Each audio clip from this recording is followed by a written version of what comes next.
Hello and welcome back to the Maiden to Mother podcast. Here we discuss everything that has to do with transitioning into motherhood. And today I want to dive into the topic of building community as a new mother. And the title of this podcast will be, or this episode will be, Raising Children in Isolation is as Unnatural as Daycare.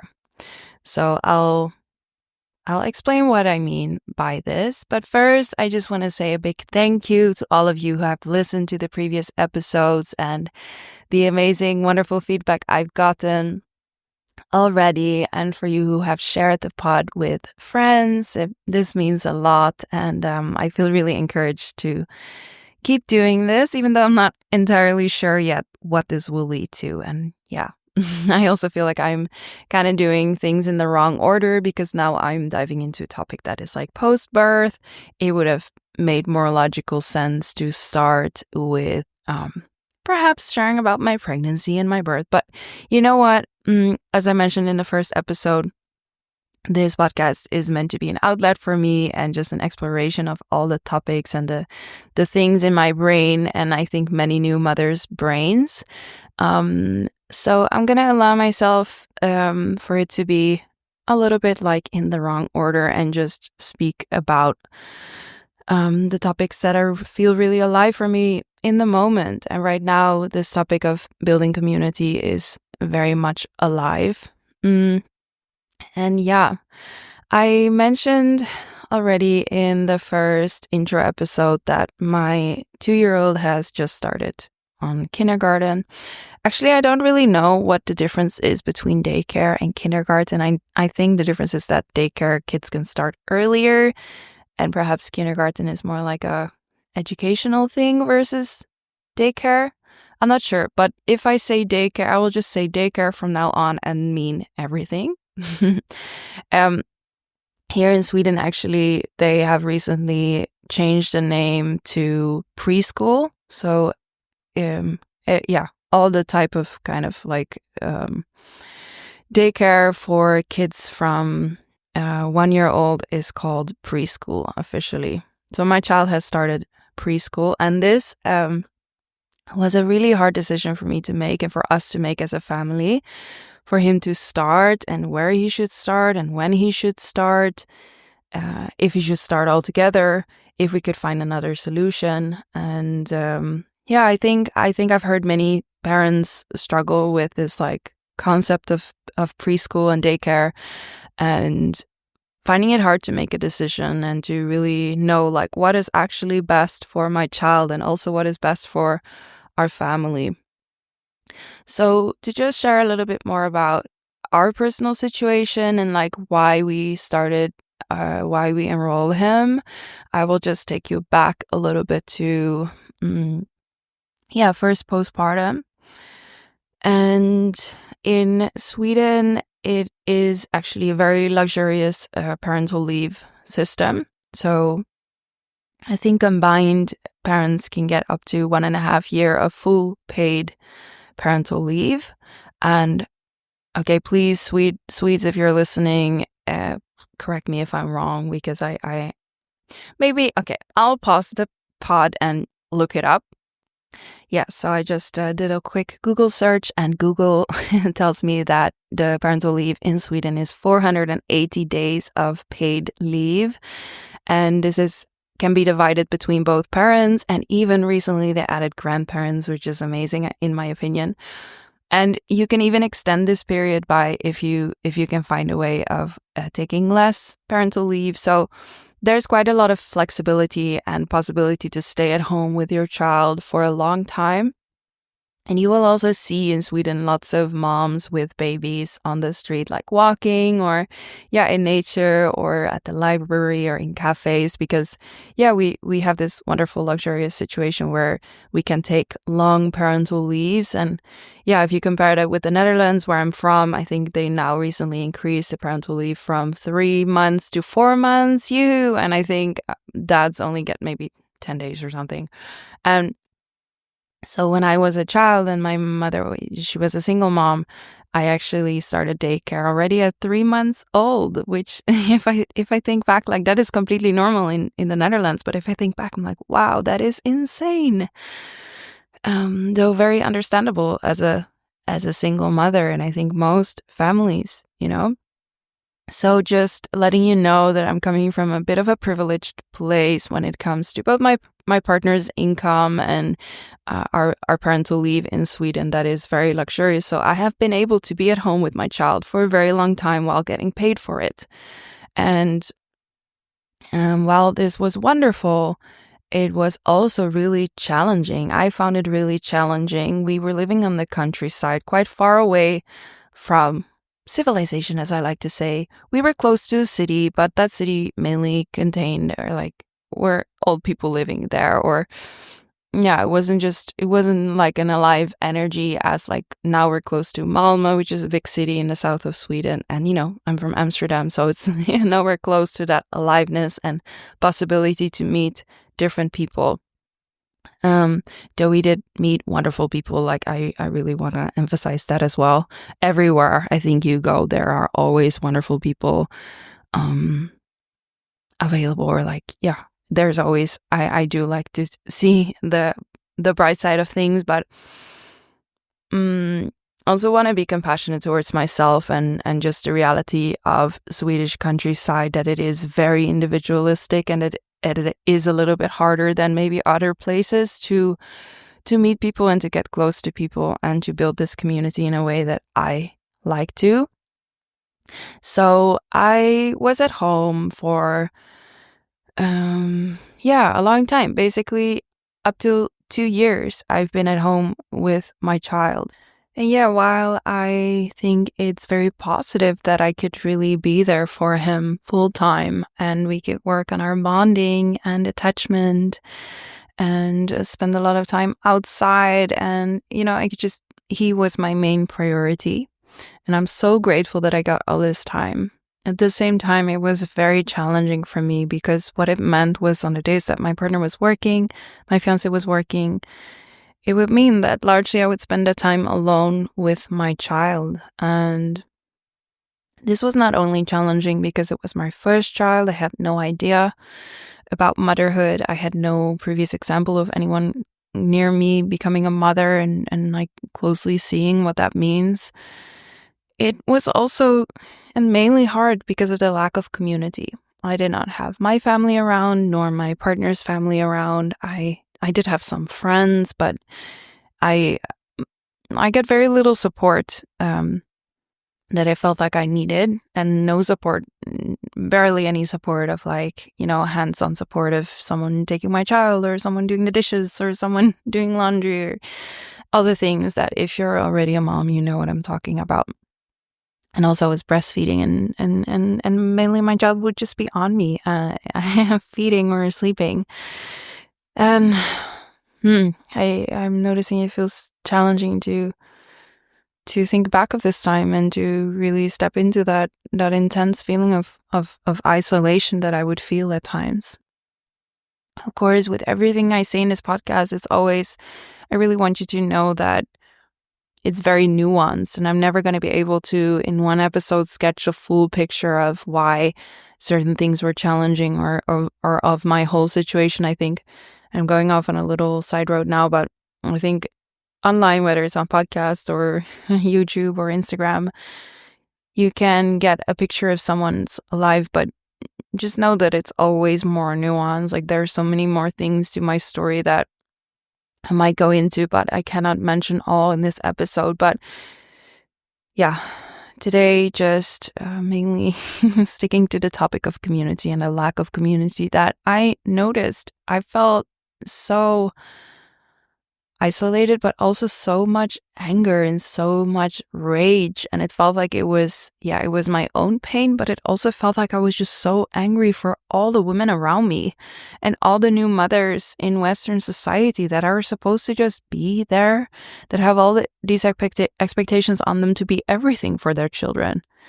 And I was just talking about this with a friend. Like, we expect our parents and parents of anyone to, be their primary attachment person, to be the one that's there comforting them, to be the one feeding them, to be their chefs, basically, to be the one guiding them, to be the one teaching them.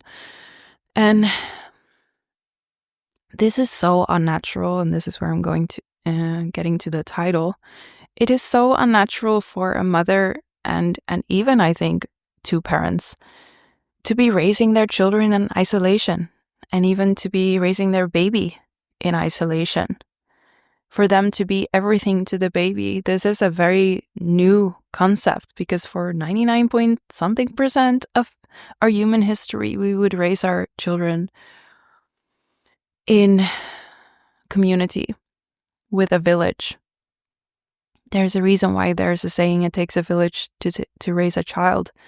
There were not just the grandparents around, but also sisters and brothers and friends and, extended family members always there, helping each other out. We were doing things together. And I'm really fascinated by hunter-gatherer societies that still exist. Unfortunately, I don't think they will exist much longer. But I'm really fascinated by hunter-gatherer ways of living. And I read in a beautiful book called The Continuum Concept that I read postpartum, which maybe wasn't the best book to read postpartum, because it kind of aggravated my anger about modern society and my own situation. But in that book, the author writes about her time she spent with a tribe, I think, in the Amazon, and just observed that these babies would not even touch the ground the first 2 years of their lives, because they were always passed around between, these other adults and older children, loving people in their lives. They would never be put down.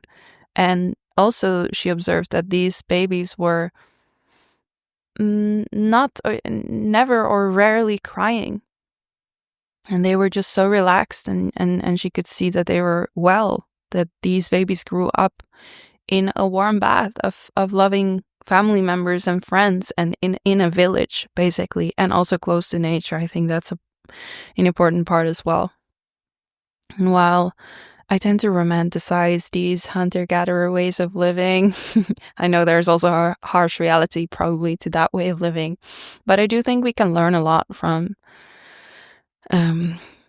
observing what is different from our modern society, because the hunter-gatherers, they live very close to, or they still live in the way that our bodies were evolved to be, to live. Basically our ancestral ways. And even if we want to start a homestead, for example, which is really a dream of mine, to grow our own food, be self-sustainable, and have maybe chickens and bees and I don't know, whatnot. We'll see where that leads. But even then, that is quite a new concept for our human species to even be growing food, because we did live for the longest time of history as hunter-gatherers, and we wouldn't stay in one place.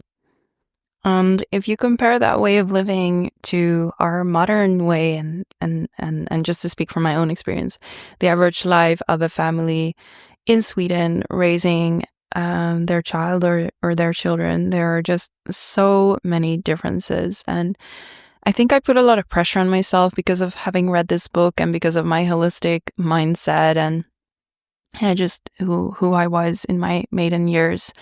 I put a lot of pressure to be doing all the natural things, and to be close to my child, and to carry my child a lot, and to breastfeed, and to do this thing called elimination communication, which is basically a little bit like early potty training.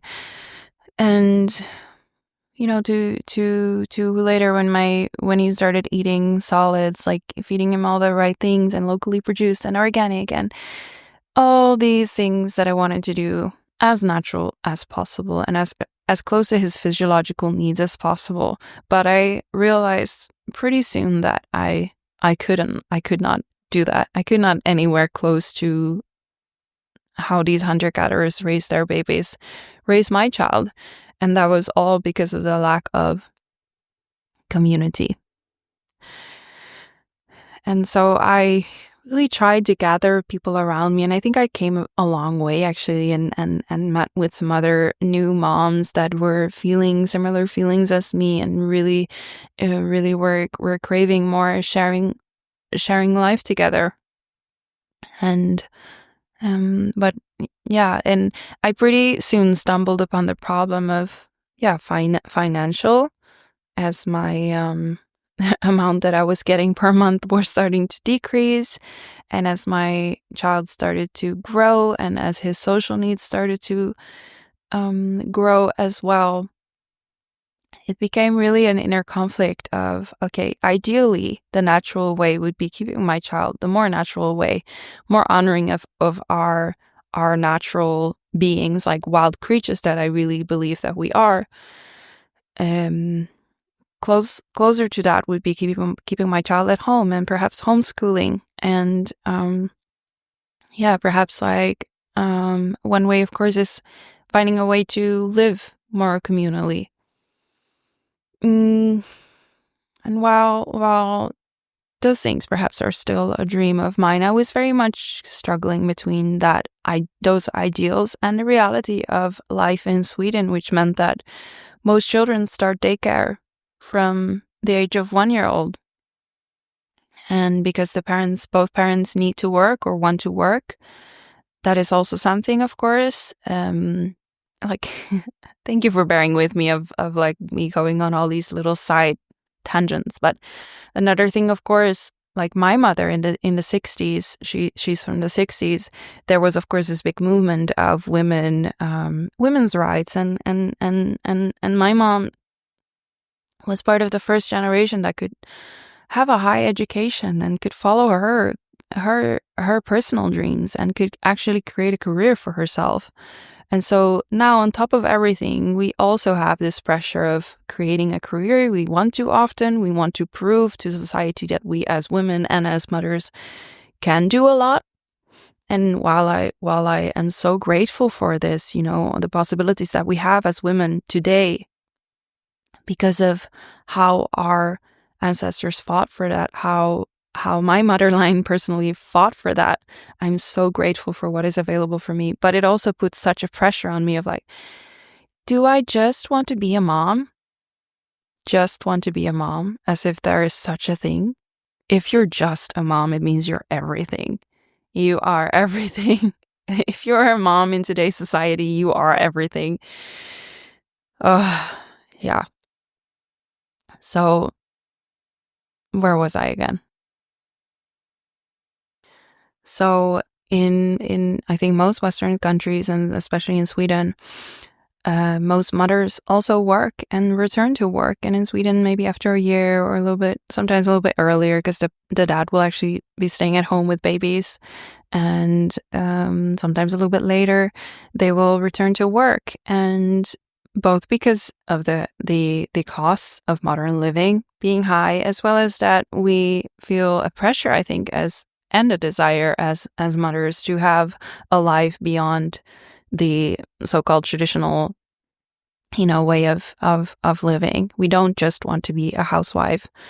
And I struggled with this a lot because I really, I'm highly highly educated, not to brag, but I studied for 4 years. Actually, it's funny how I come back to my field, because I studied to be a social worker, but with more towards children's development and youth and parenting. So it's funny how I kind of, through this podcast, come back to that theme that I've been interested in for so long. But so yeah, I'm highly educated, and then it just feels like, oh, did I do all those years of studying for nothing, not just to be a housewife right now, or have a homestead, or perhaps a small business as a doula, and serving my community.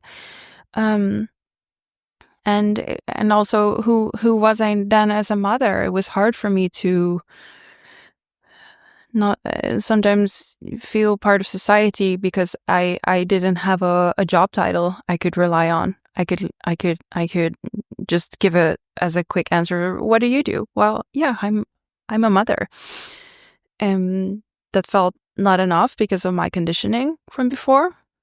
and because of society's expectations, I think. And so, anyway, to get back to what I was sharing, the realities was that if most children, when they're 1 or a little bit older than 1, they go to daycare.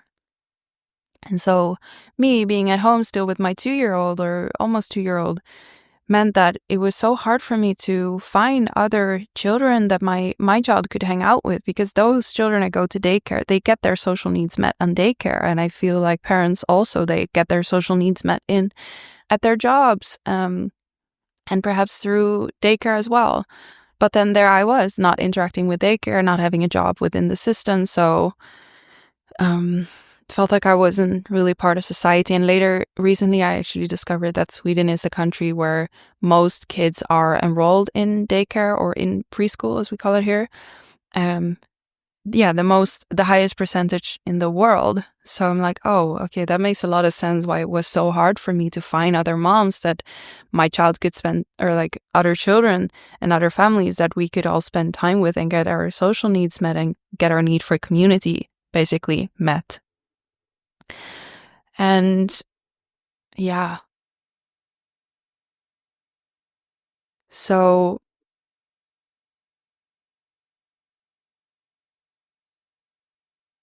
I really held on to the idea for a long time that I was going to homeschool, even though homeschooling is not legal in Sweden. Tiny little problem there.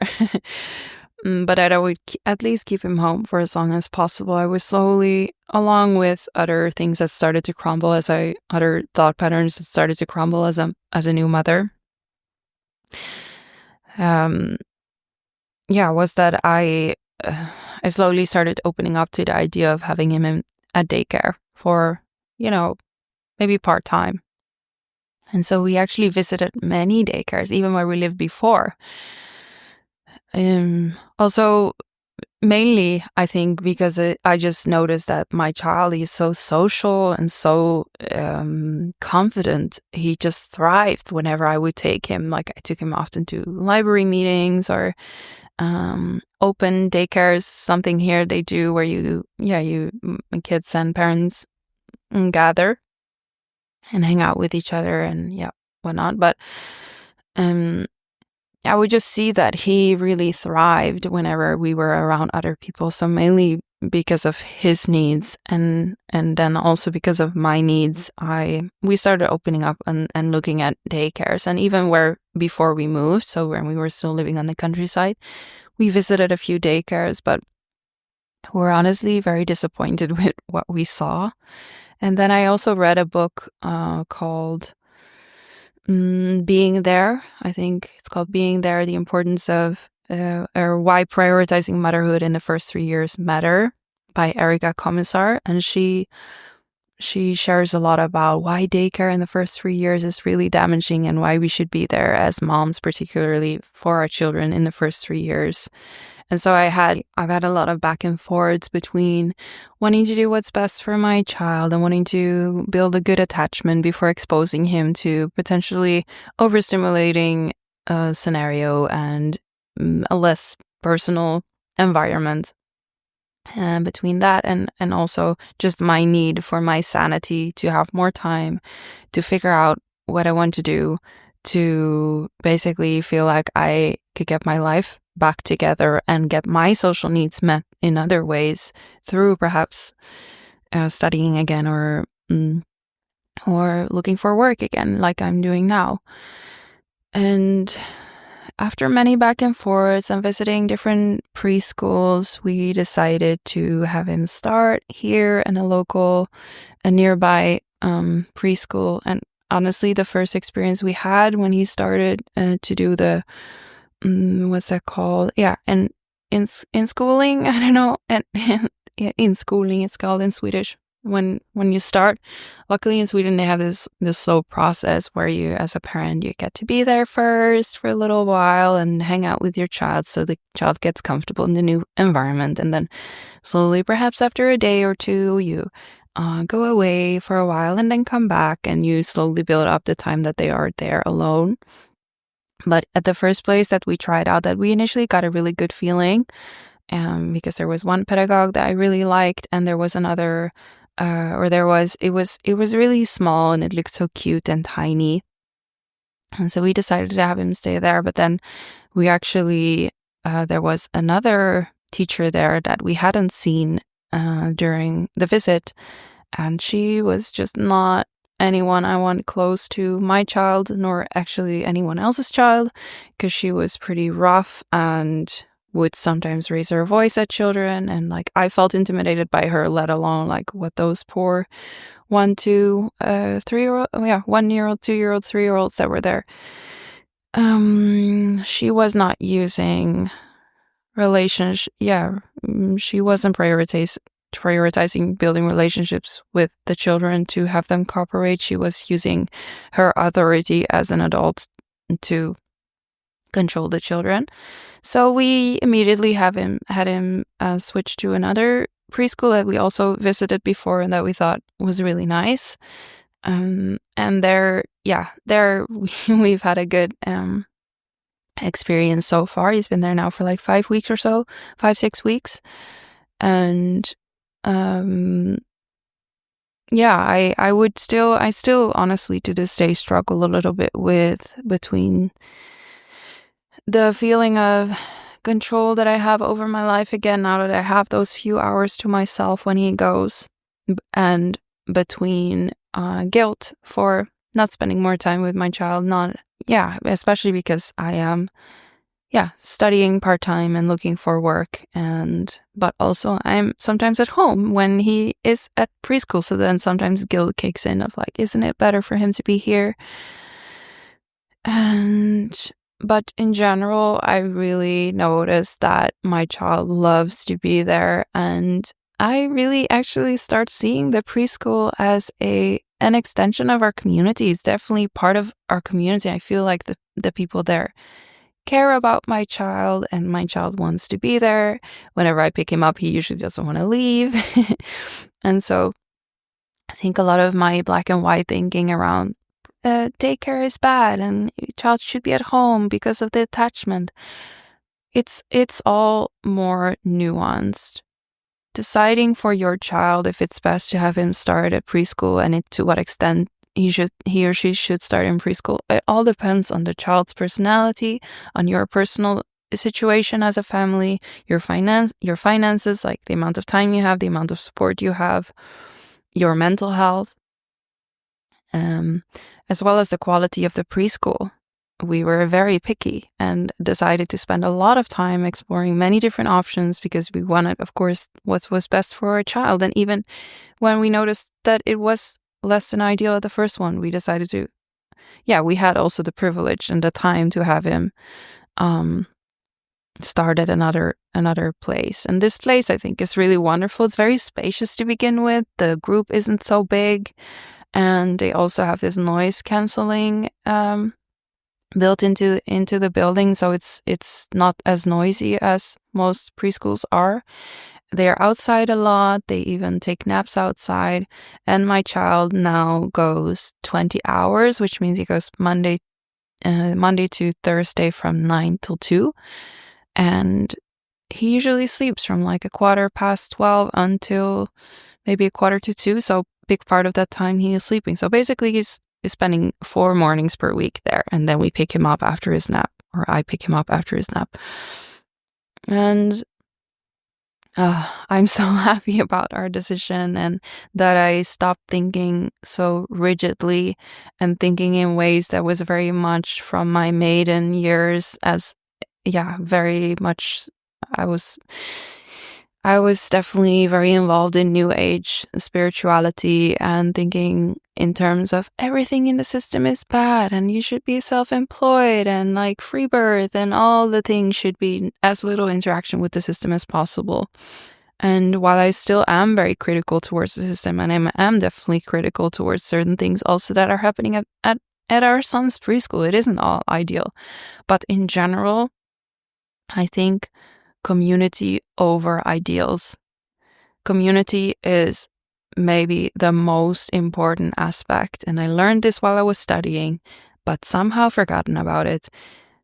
Community is so important. Our child needs more than just 1 or 2 loving adults in their lives. They need multiple sources of influence, multiple people that care for him, multiple people that have influence on them, on our children. And he's getting a lot of that at school. And there's these wonderful other kids that take him by the hand whenever I drop him off. And yeah, while it isn't ideal to leave my child with people that I don't know very well, it isn't as black and white as I thought before.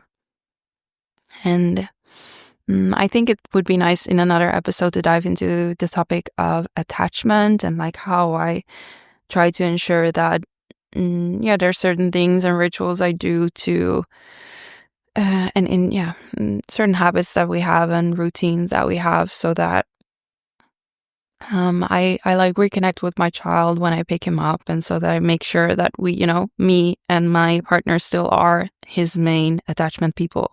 And he really knows, like, yeah, he is still our child versus, some children, this might sound harsh to say, but it's almost like they become the state's children if they're there all the time, and that those are the people that they spend most of the time with.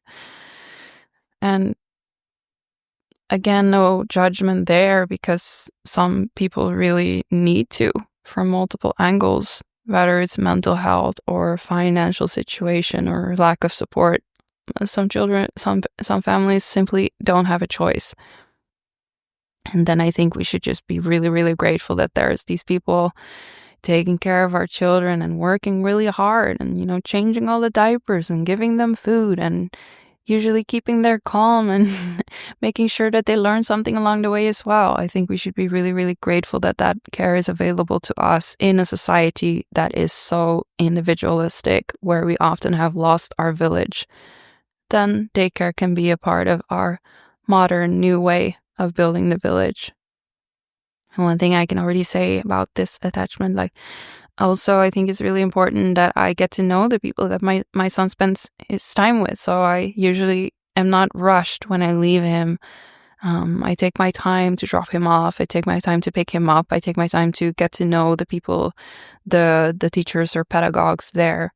I get to know, I take the, I put in an effort to learn the other children's names, because those are people that are now going to have a big influence on my son. So I want to know them.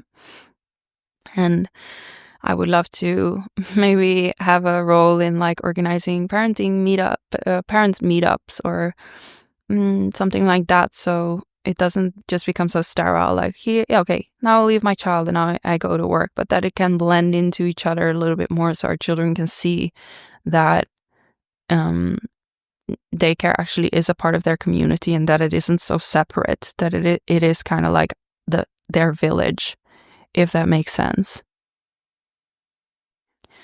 And perhaps in the future we will still be able to create a type of situation. My dream would be to have a homestead, but also have a group of perhaps friends and family members that also have their own children, and that we can share the care for our children and education for our children, so that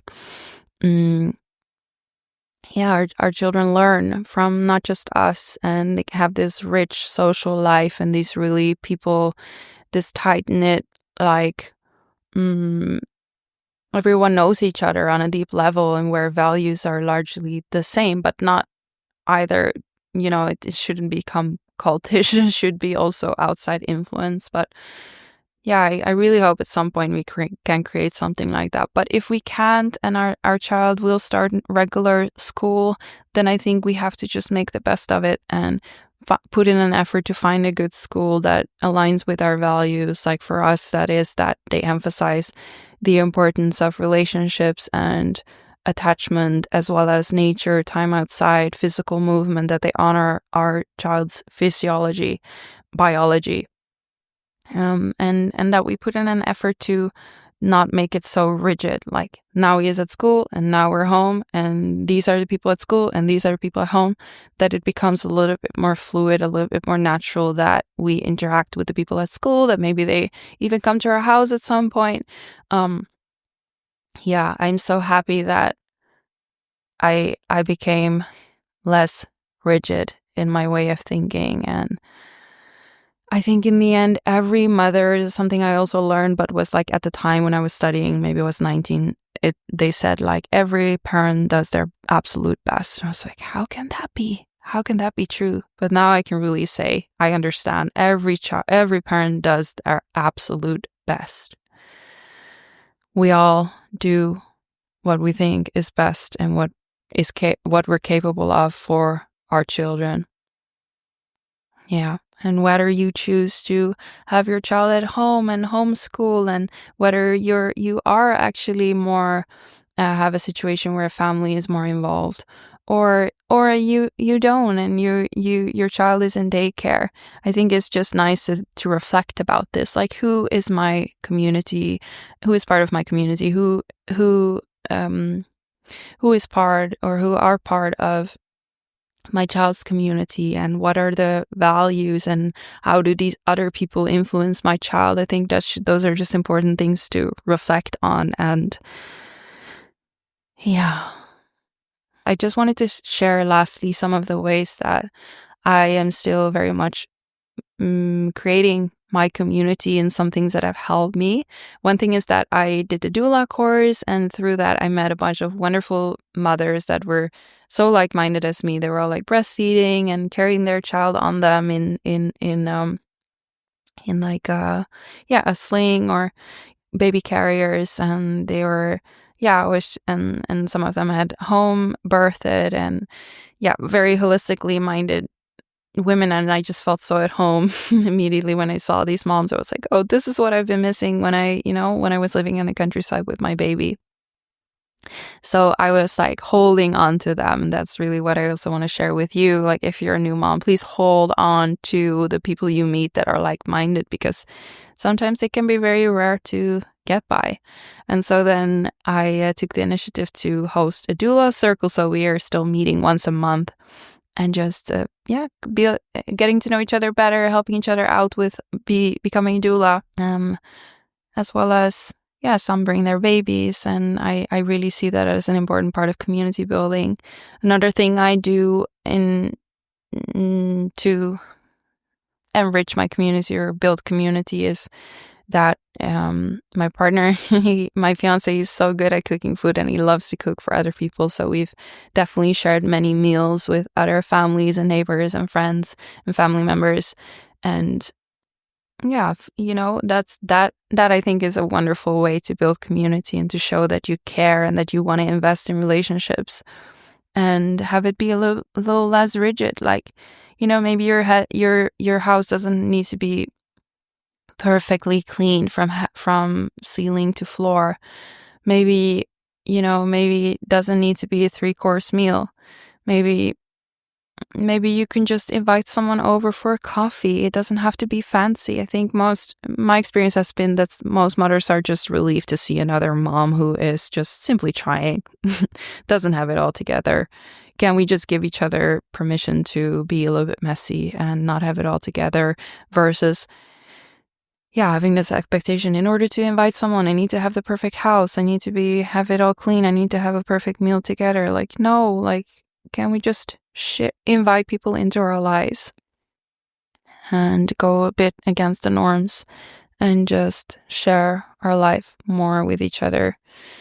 And also, one thing I would like to share is that, as a maiden, before I became a mother, I didn't once think about the consequences of moving abroad and meeting someone that was meeting my partner who is from Sweden and moving here. I didn't once think about the consequences for my future children. That it means that we always will have this barrier unless we move back to the Netherlands, about that I don't have my family around.